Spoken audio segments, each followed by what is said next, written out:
Hey there, travel beauty chasers, and welcome back. We are on day two of this daily travel series. Hey, and I know if you guys are like me when it comes to doing something new, it can be exhilarating and terrifying all at the same time. But I'm reminded of a quote by Nelson Mandela. So he said, in life, we either win or we learn.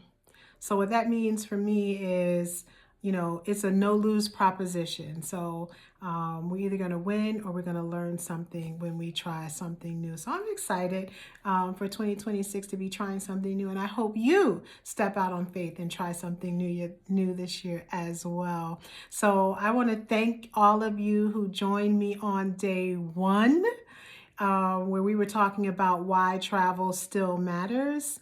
And I have to say, in talking about day one, I was really just trying to share my heart and what my intention was, really my goal of creating this, like-minded community of travelers who are looking, to put more light, love, positivity, and beauty into the world.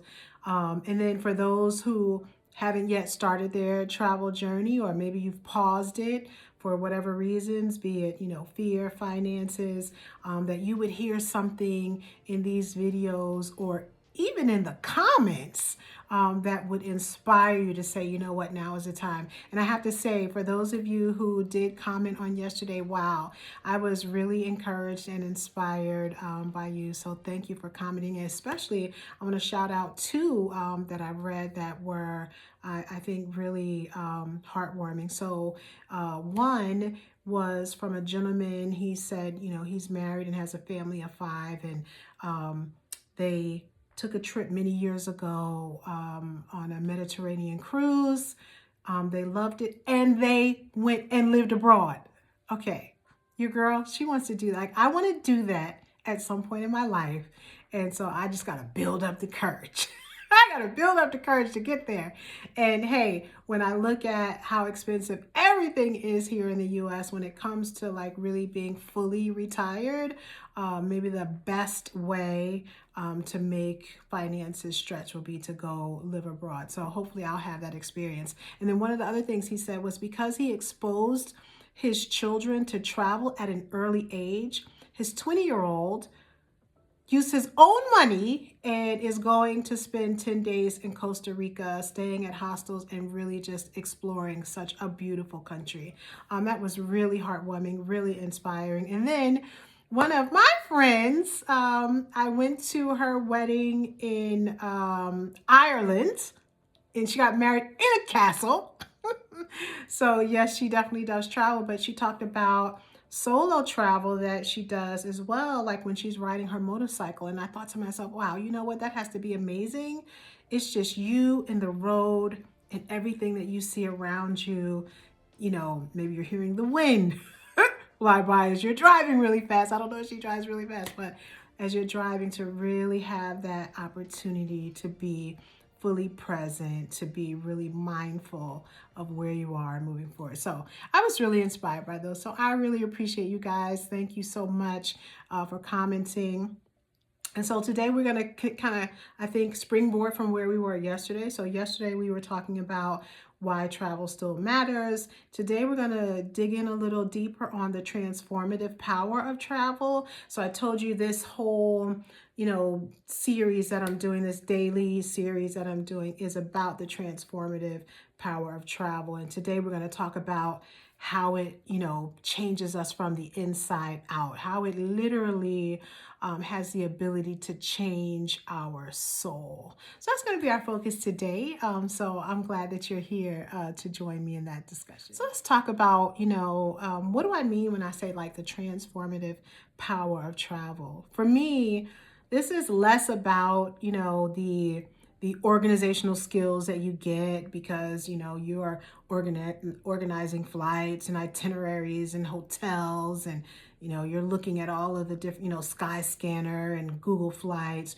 trying to find the best prices. And if you're a person who uses points, you're trying to figure out which airline is going to, maximize my point value. So less about that and really more about, travel being this opportunity to help us do inner work. So it's really like inner work disguised as adventure. And when we lean into it, that's what it can become. So when we lean into it, go into it with curiosity and openness, it's amazing what we can experience. So from that impacting our soul, it's both soul stirring and it's soul changing. And so for me, soul stirring is like that awe and wonder you get, like, the first time I saw the ancient pyramids of Giza, like you just go, how in the world? How did they build these? And they didn't have machines. They were the machines. You know what I mean? They were the machines. So how did they do this? Or you go to some place like the Grand Canyon and you just say, my God, it's massive. Or Antelope Canyon. And you say, how did water form these cyclical canyons? It's absolutely awe-inspiring. And it just makes you say, wow, there's just so much we don't know and understand. Either one, about, just nature and how it works, or two, about how creative, how industrious, how intelligent, generations were before us, right? So, it's soul stirring, and that awe and wonder that we feel, but it's also soul changing. It's also soul changing, and by that, what do I mean? It's an opportunity when we travel to really, deepen our sense of empathy. So, maybe you are.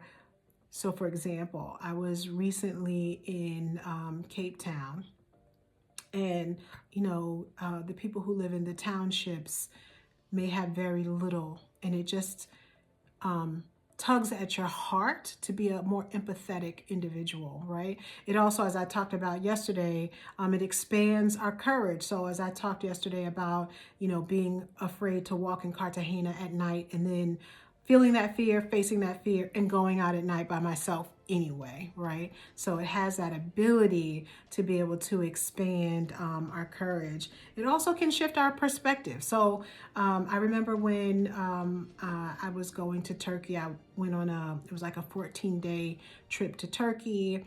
When I signed up, it was through a tour group with Gate One.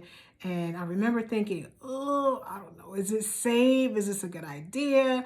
When you look at news here in the US, it can make you think that, everyone's an extremist and that, there's no place safe but the US, which we know is not true.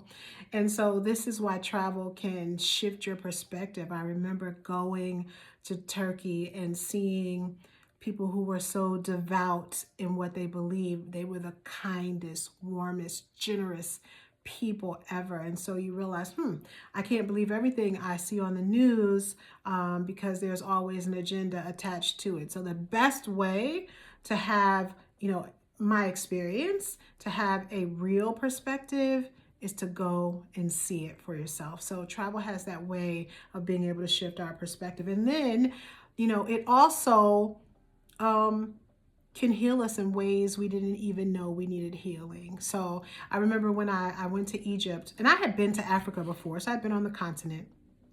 I had been to South Africa, I'd been to Johannesburg, and I can't say that I felt any like kinship. I hear people talk about these experiences that they've had, and it's been like magical moments. I didn't have anything like that when I went to Johannesburg. But when I went to Egypt, I was sitting in the hotel, and the young lady who was the server came over, and she was, getting me some tea. And then she came over and she looked me in my eye and she said, "Welcome home." And I began to, my eyes began to well up with tears, and I was like, why am I getting choked up? This is crazy. And then the tour guide we had, he was an Egyptologist, and he was, well trained and studied, and, was teaching us everything as we were on this tour.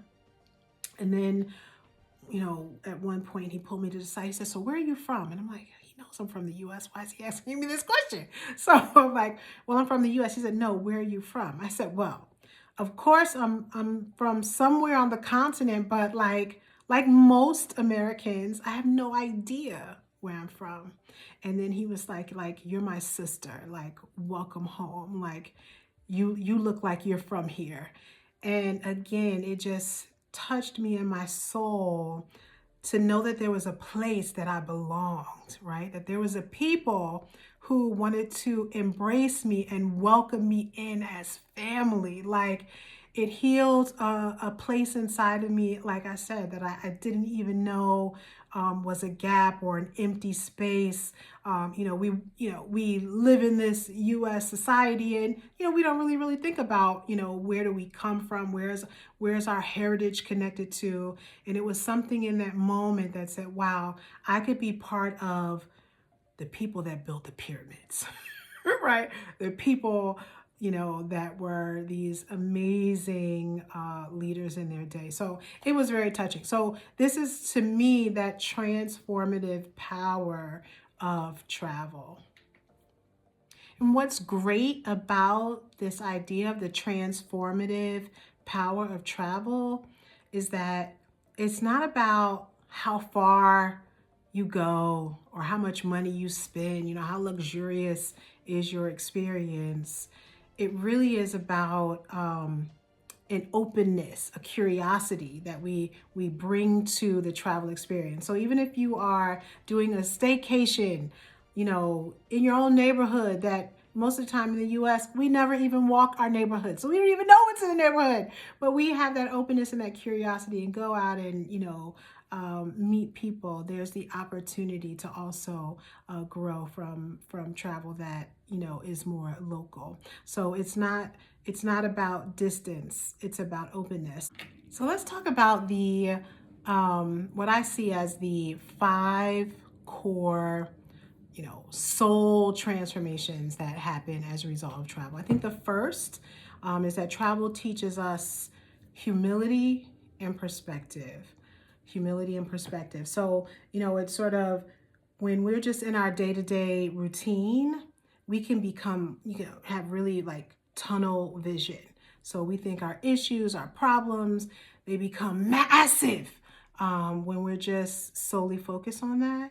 But when we have an opportunity to travel and we see how big the world is, and then we realize if you put things on a scale, our problems may not be as big as we think they are, right? So they feel less in comparison. And I'll tell you not a recent example, well, 2 examples, one from the distant past and one that was more recent of this. So I remember going on a missions trip to, I think it was Cuernavaca, Mexico.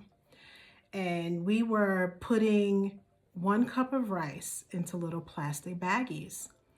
And once we had them all bagged up, we got in the bus and we went out into the community and we gave people 1 cup of rice. Not a couple of bags, 1 cup of rice. And what was so amazing about this is that they were so thankful. They were so grateful. They were so happy to receive a cup of rice. It blew me away. And then the children that you saw there, they didn't have bikes and, video games and telephones and all the things that, young people in America have, but they were out in the street playing. They were full of joy. They were happy. And it makes you say, wow, if they can show gratitude with what they have, when I think about how blessed and fortunate I am, how can I not be grateful for what God has given me? So it really helps you have perspective. But I also had a recent trip where I went back to South Africa, this time not Johannesburg, but to Cape Town. And there, the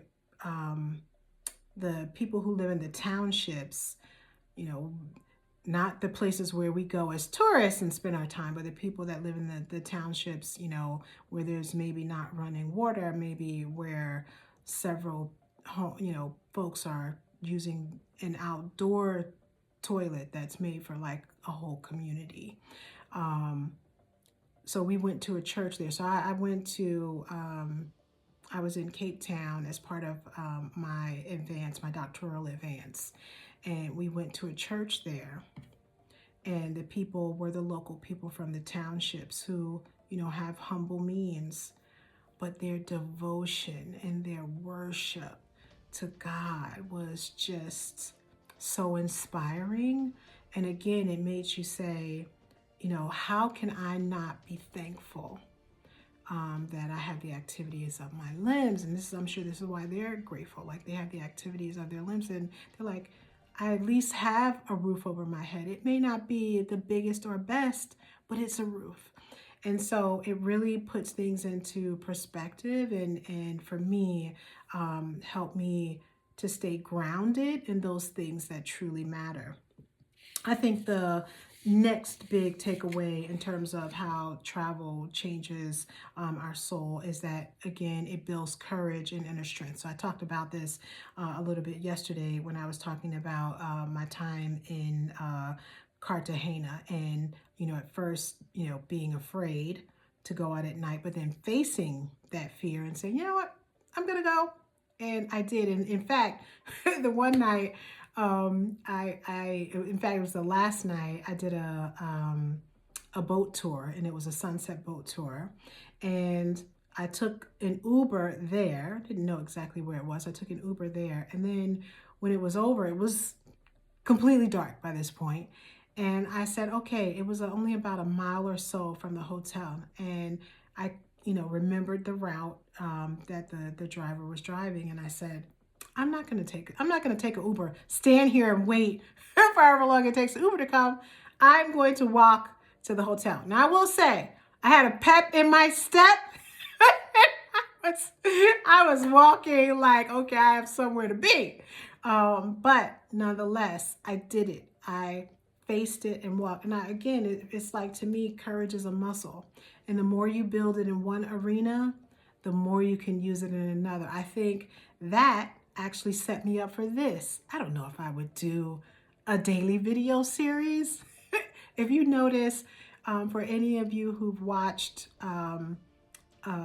any of my travel videos where I'm out and about in the world, most of the time I'm talking behind the camera, not in front of the camera. I would say 80% of the information that I share does not have my face included.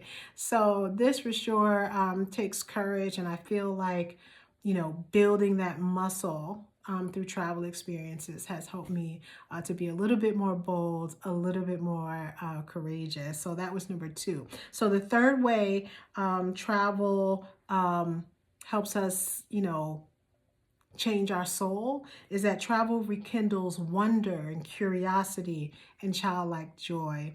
And so remember, we talked about this idea of being soul stirring, this idea of awe and wonder at the things you see. When I think about some of the places I've been where I've literally like either laughed out loud. So I remember the first time I went to Venice. I had been in Milan for work, and I was like, I'm so close to Venice. Like, I'm just going to take the train and go there for the weekend. And I did. And I remember walking out of the train station and like laughing out loud because I was like, oh my God, it looks just like it does in the pictures. It was amazing. But when I think about some of my recent travels, like when I went to Turkey and we went to Cappadocia, and I did the balloon ride, like, okay, I had done a balloon ride like in my 20s. I think it was in Arizona. It was okay. Like, it wasn't a big deal. But this is like, I don't know, 300 balloons all up at the same time or more. And then the landscape was so amazing. They had these fairy chimneys, and then you could see this big mountain. I think it's Mount Kilimanjaro. Don't quote me on it. I could be wrong. But it was a mountain in the backdrop. In fact, I will put some pictures in here for you guys to see. But it was magical, absolutely beautiful. I remember going to Plitvice Lakes. I didn't even know anything about Slovenia and Croatia, and I think Plitvice is actually on the Slovenia side, but absolutely stunning. These waterfalls that are like just simply beautiful, and this awe and wonder of just seeing whether it's man-made beauty or God-made beauty, nature-made beauty. Like, again, it just brings a kind of joy that can't be replicated in any other kind of way. And then the fourth is travel heals and softens us from loss and grief. So we talked a bit about this yesterday, with me losing my mom. And I remember my first Christmas with my mom not being here and going to, because I said, well, Christmas is never going to be the same, which is true. I said, okay, I am going to go to, oh God, what's the name of it? But Sicily. So I went to Sicily for Christmas, and it was fantastic. It was absolutely beautiful. The people were lovely. The first part of the tour was, the first part of my stay there was with a tour with Gate 1. And I remember we were in Taormina, and, I had shared with, some of the travelers, why I happened to be there, during Christmas time. And this couple, when I went into this restaurant and they were already seated, they were like, oh, Stephanie, come sit with us, come sit with us. They didn't want me sitting alone and being by myself. And I just experienced that kind of kindness from strangers every time I travel. So really, really amazing. And then if we think about that fourth area, travel deepens compassion, connection, and humanity. So it allows us to connect with people that we wouldn't have otherwise met. So not December of 25, but December of 24, I went to Malta, and then I went back to Sicily. And while I was in Malta, I met these three young solo, well, they're not all young. I think the one Latina lady, she was closer to my age, and then two other young ladies. So there was a Latina from Miami, there was a Brit, and there was a New Yorker. And we were all solo travelers, all with our different experiences in life, but all collectively together in one place. And so when I went to Miami in 25, I caught up with the young lady that I had met there in Malta.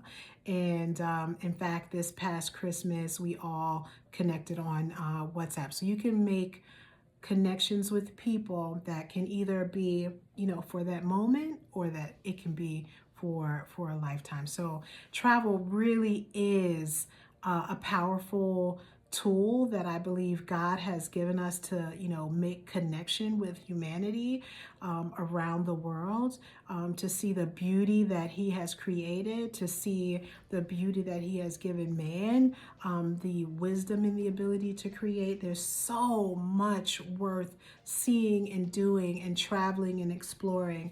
And I hope that all of you are motivated to do it even more. It's worth it. It's absolutely worth it. So, well, I think with that, let's get ready to wrap up. I would love for you guys to,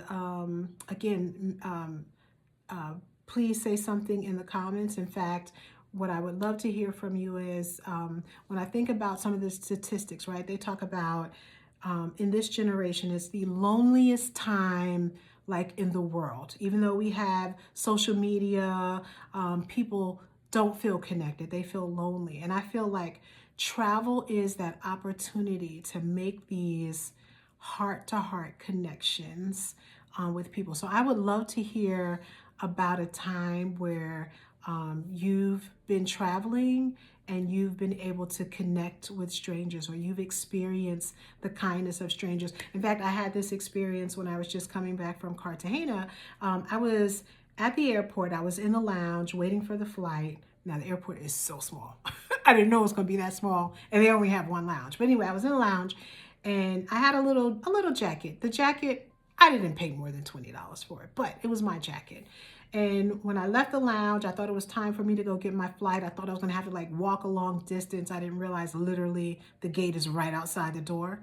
And so we weren't boarding still for another 45 minutes or so. When I was only out of the lounge for 5 minutes. I went back and it was not in the seat where I was sitting. And I was just like, oh, Lord, where's my jacket? So I talked to the people at work there. I talked to the cleaning woman. No one saw my jacket. And then I went back and I was like, Lord, I really want my jacket. Not that it's a special jacket, but it's my jacket. And I want it. And I went back into the lounge and I just, asked people, have you seen a green jacket? Have you seen a green jacket? Have you seen a green jacket? Now, I should say this. Most people don't speak English. Other touristy places you go, a lot of people speak, multiple languages. No, not so much there, right? So I don't even know if people were understanding necessarily what I was saying. Anyway, so I leave out. I'm like, well, guess my jacket is gone. Within, I don't know, 3-4 minutes, a woman comes running over to me, and I don't know what she was saying. She was speaking Spanish, I'm sure, and she had my jacket. And I just said, she could have kept my jacket. She didn't have to come look for me and find me. But people will go out of their way to be kind. And, while the news doesn't spread that kind of energy, you would think everyone hates everyone. But when I am out in the world, 98 to 99% of the time, I am greeted with warmth, with love, with respect, with kindness. And of course, that's the energy I'm bringing to the environment as well. So I said all that to say, in the comments, tell me about a time where you've experienced the kindness of strangers, of locals, of people who were also on a trip exploring and experiencing where you were, and you made a connection. Let's talk about how humans are connecting with other humans. So put that in the comments for me. I would love that to be the case. So anyway, well, friends, we have reached the end of our time together today. But there's no need for sorrow, because guess what? I'm going to see you again tomorrow. But until then, keep chasing travel beauty wherever your journeys may take you.